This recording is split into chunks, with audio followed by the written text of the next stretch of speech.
जहां पर लैंडमाइंस का इस पर असर नहीं होगा। टॉल जो है निवेश के क्यों लगाए गए हैं, खासकर डिफेंस के लिए, क्योंकि डिफेंस में बहुत स्कोप है जो आपकी सही जगह में पहुंचा देगा, दुश्मन की जगह में फंसने नहीं देगा। यानी कि मारक क्षमता जो है इसकी बोफोर्स से ज़्यादा है। इसमें आतंकी प्रभावित इलाके या फिर नक्सली मूवमेंट के दौरान अक्सर सेना पर हमले इसी तरह के वाहन में होते हैं। जब ये सेना के वाहन गुजरते हैं, अचानक से लैंडमाइन फटती है और गोलियों की बौछार होने लगती है। लेकिन जबलपुर की ऑर्डिनेंस फैक्ट्री में एक ऐसा वाहन तैयार किया गया है जहां पर लैंडमाइंस का इस पर असर नहीं होगा। इसके अंदर जो जवान इस तरह से बैठे रहेंगे, पूरी तरह से सुरक्षित रहेंगे। जब गोलियों की बौछार होगी तो उसका असर भी इस वाहन पर नहीं होगा। यहाँ तक कि जो या इस वाहन के टायर हैं, जो पहिए हैं, वो गोलियों पर उनका असर नहीं होगा। लेकिन फिर भी किसी कारण वो पंचर भी हो जाएं तो सेना का वाहन सुरक्षित अपने जवानों को 40 किलोमीटर तक आगे ले जाएगा, पूरी तरह से सुरक्षित रहेंगे। ये कौन सा रथ है, किस तरह का वाहन है, इसके बारे में बारीकियां समझेंगे। हमारे जबलपुर के साथी, हमारे जबलपुर के ब्यूरो कुमार इंदर जी हमारे साथ मौजूद हैं। सेना का एक नया नवाचार, बिल्कुल कह सकते हैं कि यूनिक है, सबसे हट के है और सबसे सुरक्षित ये नवाचार सेना के द्वारा किया है। और वो फैक्ट्री है जबलपुर व्हीकल फैक्ट्री, जो अपने आप में प्रसिद्ध है। अब तक सेना को बहुत सारे उसने ऐसे व्हीकल दिए हैं जिसके तहत बूते सेना के जवानों ने कई जगह फतह जो है वो हासिल की है। उसी के तहत ये बिल्कुल नया है, माइंड प्रोटेक्टिव व्हीकल इसको नाम दिया गया है, जो बिल्कुल दुर्गम से दुर्गम रास्तों पर यहाँ से निकलेगी। और उसके बाद सेना के जवानों को, हमारे जवानों को अपने मूवमेंट तक ले जाने में खास बात, इसको इसलिए ऐसा डिज़ाइन किया गया है कि हम देखते हैं कि नक्सली इलाके में बहुत बार ये होता है कि हमने देखा है कि हमारे जवानों को जो है वो जान गंवानी पड़ती है, वो मूवमेंट तक जो है नहीं पहुंच पाते अपने टारगेट तक। लिहाजा इसको ध्यान में रखते खास करके इसको डिज़ाइन किया गया है ताकि हमारे जवान सुरक्षित रहे, हमारा बेड़ा सुरक्षित है, ताकि जब हम विजय जो है, जो मकसद है हमारा, हो सके। तो उसी के लिए इसको बनाया गया। बहुत कंफर्टेबल तो है ही, लेकिन बहुत अत्याधुनिक है, बहुत वेल डिज़ाइन है। आप देख सकते हैं कि इसका जो शेप है वो शेप इस तरह से तैयार किया गया। देखिए, इसको नीचे आप जम्मन आप जो दूसरी व्हीकल्स देखेंगे उसमें गैप आपको, जिस हम बोलते हैं ना रोड क्लियरेंस इतना नहीं मिलेगा जिसमें इस गाड़ी में दिया है। इसका शेप जो यू शेप बनाया गया है वो बनाया इसलिए गया है ताकि जब लैंडमाइन हमारी जब नक्सली इलाकों से, दुर्गम रास्तों से गुजरती है, खासकर नक्सलवाड़ी जैसे इलाकों में, छत्तीसगढ़ में, उड़ीसा में देखते हैं, तो जब लैंडमाइन ब्लास्ट होगा, तो लैंडमाइन ब्लास्ट जब होता है तो वो यू डायरेक्शन में आएगा और उसका असर जो है इस पर नहीं होगा। और असर भी होगा तो अंदर जो जवान बैठे रहेंगे हमारे सेना के, उनको कुछ नहीं होगा। इस तरह से ये आखिरकार जो सेना के जब अंदर बैठे रहेंगे क्यों नहीं होगा, उसकी हम बारीकियां समझते हैं। ऑर्डिनेंस फैक्ट्री के यहाँ पर ऑफिसर हैं, इंजीनियर हैं, और सबसे पहले हम उस पर फोकस करेंगे। जो टायर की बात कही जा रही है ना, कि इस पर बुलेट का, गोलियों का असर नहीं होगा। आप फैक्ट्री से ही हैं, गोलियों का असर इस पर क्यों नहीं होगा साहब? सर, गोलियों का असर तो होगा। अगर मान के चलिए ये पंचर हो जाता है तो इसमें रन फ्लैट सिस्टम है, जो आपको लगभग 40-50 किलोमीटर आपको, जो आपकी सही जगह में पहुंचा देगा, दुश्मन की जगह में फंसने नहीं देगा। यानी गोलियां उस पर लगातार बरसती रहीं और ये पंचर हो भी गया तो 40 किलोमीटर सिस्टम इसके अंदर पे रन फ्लैट सिस्टम है, ऊपर चढ़ा हुआ है। तो ये टायर जो है, जैसे अभी जो हवा में चल रहा है ना, हवा भरने के बाद भी वैसे ही वो आपके 40-50 किलोमीटर वैसे ही चलता रहेगा। ये तो गोलियों की बात हो गई। जो बात कही जा रही है कि साहब अंदर से अचानक से ब्लास्ट हो गया वाहन के नीचे, कैसे बचाव होगा? ये सर सीट बेल्ट, फर्स्ट तो सीट बेल्ट लगाना पड़ेगा और हेलमेट भी लगाना पड़ेगा, है ना। उसके वजह से हमने जो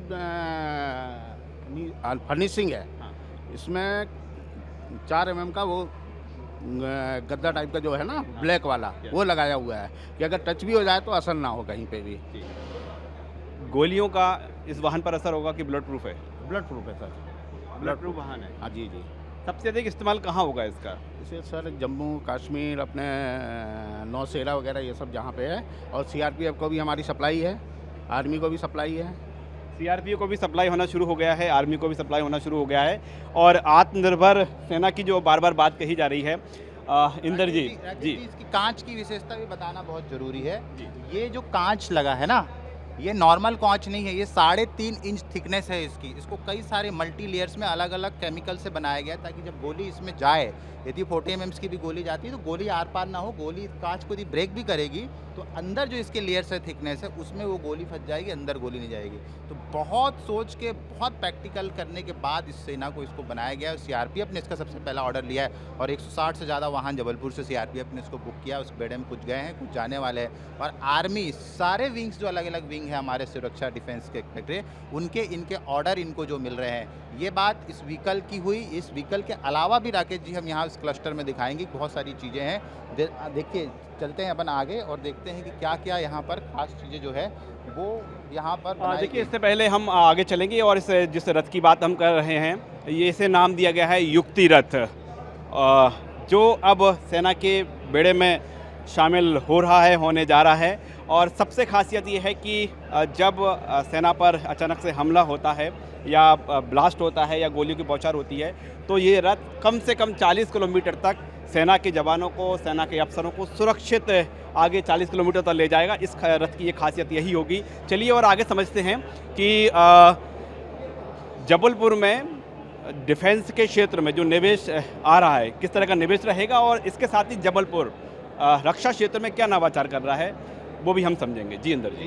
देखिए, डिफेंस के सेक्टर से हम जुड़े, तो ये यहाँ पर हम आ जाते हैं, जो आयुध निर्माणी जिसको हम कहते हैं खमरिया फैक्ट्री, तो उसका भी बहुत नाम है डिफेंस के सेक्टर में। उन्होंने बहुत सारे ऐसी चीज़ें नवाचार करके दिए। तो ये देखिए, रॉकेट लॉन्चर्स के हैं, जो सबसे पहले सिलसिलेवार है, जो शुरुआत से इनके बनते गए हैं रॉकेट लॉन्चर वो है। और अभी नवाचार, भैया एक मिनट, नवाचार अभी खमरिया ने ये किया है कि ये 3 रॉकेट लॉन्चर दिख रहे हैं, ये वाला, ग्रीन वाला और ये लेटेस्ट रॉकेट लॉन्चर बनाया है। यहाँ पर 84 mm के हैं। और ख़ास बात ये है कि अभी ये रिकग्नाइज नहीं हुए हैं, मतलब डिफेंस मिनिस्ट्री की अभी इसमें हरी झंडी मिलेगी, उसके बाद ये सेना के बेड़े में शामिल हो जाएंगे। लेकिन ये कह सकते हैं कि होगा, क्योंकि खमरिया का रिकॉर्ड है कि यहाँ का बनाया हुआ कुछ भी फेल नहीं हुआ है। अब अपन रॉकेट लॉन्चर के बाद चले तो आपने सुना होगा कि एक समय था जब युद्ध हुआ था, तो बोफोर्स का नाम बहुत गूंजा था, हम सब ने देखा था, और गदर फिल्म भी देखी हो तो उसमें भी हमने देखा। तो जबलपुर की खमरिया फैक्ट्री की एक खासियत बता दूं मैं आपको कि राकेश जी, ये देखिए, ये धनुष है, टोटल इंडिया की, भारत की, यानी जबलपुर की बनी हुई है। ये भी हमारी ही जबलपुर की ऑर्डिनेंस फैक्ट्री बनाती है। और ख़ास बात ये है राकेश जी इसमें कि जिसका नाम बोफोर्स है, उस बोफोर्स का रिकॉर्ड इसने तोड़ा है, यानी कि मारक क्षमता जो है इसकी बोफोर्स से ज़्यादा है, इसने सिद्ध किया है। चाहे टाइगर हिल्स में आपने देखा होगा, सबसे ज़्यादा जो है टाइगर हिल्स जैसे हाइटेड इलाके होते हैं, वहाँ पर इनका इस्तेमाल होता है, वो जबलपुर में बनती है। तो जिसे हम कहते हैं ना, सिंपल संस्कारधानी, जब नाम आता है तो वो सिर्फ संस्कारधारी नहीं है, जब बात दुश्मनों से लड़ने की हुई ना, तो संस्कारधानी अपने हथियार दिखाता है कि उसके पास क्या है।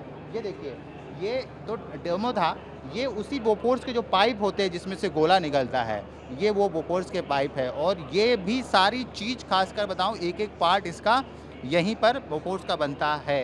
ये देखिए, ये यहाँ पर सारी मैन्युफैक्चरिंग के फैक्ट्री के अंदर आपको देखा, ये देखिए, ये हमारे यहाँ का धनुष जो है, ये धनुष की मारक क्षमता दिखा रहा है। गन कैरिज फैक्ट्री, जिसको GCF हम कहते हैं, वो बनाता है यहाँ पर। उसकी प्रैक्टिकल यहाँ पे देखिए, इसकी मारक क्षमता इसने बता दिया है कि हम बोफोर्स को फेल कर चुके हैं। तो मतलब अब भारत, जो हम कहते थे ना कि 2037 का जो विज़न देख रहे हैं प्रधानमंत्री नरेंद्र मोदी, तो उसी की एक झलक है। ये भी उसी का एक कड़ी है। इस तरह की गन्स भी पहले बनती थी। अब हम आगे चलते हैं। इंदर, ये भी जानना चाह रहे हैं, मध्य प्रदेश के मुख्यमंत्री डॉक्टर मोहन यादव जी, जो जबलपुर में रीजनल कॉन्क्लेव लेकर आए हैं, अलग अलग इलाकों में वो कॉन्क्लेव कर रहे हैं। जबलपुर में संस्कारधानी में सबसे अधिक जो फोकस किया जा रहा है, वो किया जा रहा है डिफेंस, रक्षा क्षेत्र में, कृषि क्षेत्र में।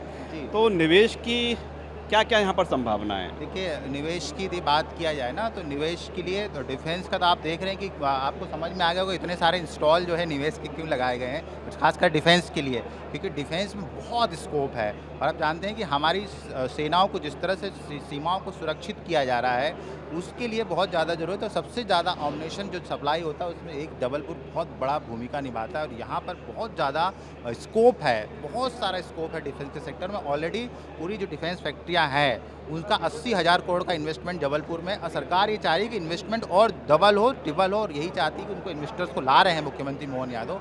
वो बता रहे हैं कि हमारे जबलपुर में पोटेंशियल इतना है और हमारे पास इंफ्रास्ट्रक्चर है, सारी चीज़ें हैं, रोडवेज़ है, एयरलाइंस कनेक्टिविटी है, रोड कनेक्टिविटी है, रेल कनेक्टिविटी अच्छी है, तो सारी चीज़ इंफ्रास्ट्रक्चर दे रहे हैं और ये बता रहे हैं कि हमारे पास इतने संसाधन हैं, आइए निवेश करिए, आप निवेश करिए, सरकार आपके साथ खड़ी है, आप मजबूत होइए, देश को मजबूत करिए। तो इस दिशा में कह सकते हैं। उसके बाद आप निवेश की जो बात कर रहे थे राकेश जी, दूसरा पोटेंशियल हम देखते हैं एग्रीकल्चर सेक्टर में भी बहुत है, क्योंकि मध्य प्रदेश की JNKV जो जवाहरलाल कृषि विश्वविद्यालय रिसर्च सेंटर है, विश्वविद्यालय हमारे यहाँ से है, उसने भी बहुत सारे ऐसे रिसर्च करके दिया है, चाहे वो ऑर्गेनिक हो, चाहे औषधि हो, तमाम सेक्टर्स में हमने देखा। और क्योंकि जबलपुर जोन जो है वो महाकौशल का सेंटर बिंदु है, हमारे पास वन संपदा बहुत है, लैंड बहुत है, और ये सारी कनेक्टिविटी भी, तो दूसरा जो यानी सब कुछ यहाँ पर है, निवेश को लेकर तमाम यहाँ पर संभावनाएं हैं।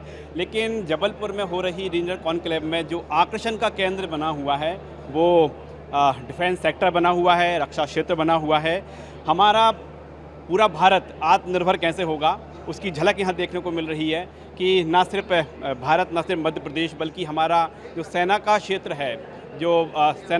है, जो रक्षा क्षेत्र है, वो भी आत्मनिर्भर होने जा रहा है। और जबलपुर में ऑर्डिनेंस फैक्ट्री में जो अलग अलग फैक्ट्रीज यहाँ पर रक्षा क्षेत्र में अलग अलग नवाचार हो रहे हैं, उसकी झलक यहाँ देखने को मिल रही है। इसके साथ ही सेना के बेड़े में ऐसे रथ, ऐसी मिसाइलें तैयार हो रही हैं जो कि सेना को आत्मनिर्भर होने का एहसास भी करा रही हैं, और ये कहीं ना कहीं संदेश दे रही हैं कि सेना का जवान चाहे वो उन इलाकों में पहुँचे जो कि बेहद ही ख़तरनाक इलाके होते हैं, उन इलाकों में पहुँचे जो कि नक्सली प्रभावित हैं, या फिर जहां पर आतंकियों का साया रहता है, तो बेधड़क इन रथ में सवार होकर हमारे सेना के जवान गुजरेंगे और दुश्मनों को मुंह तोड़ जवाब देंगे। कैमरामैन विजय के साथ राकेश चतुर्वेदी, लल्लूराम.com, जबलपुर।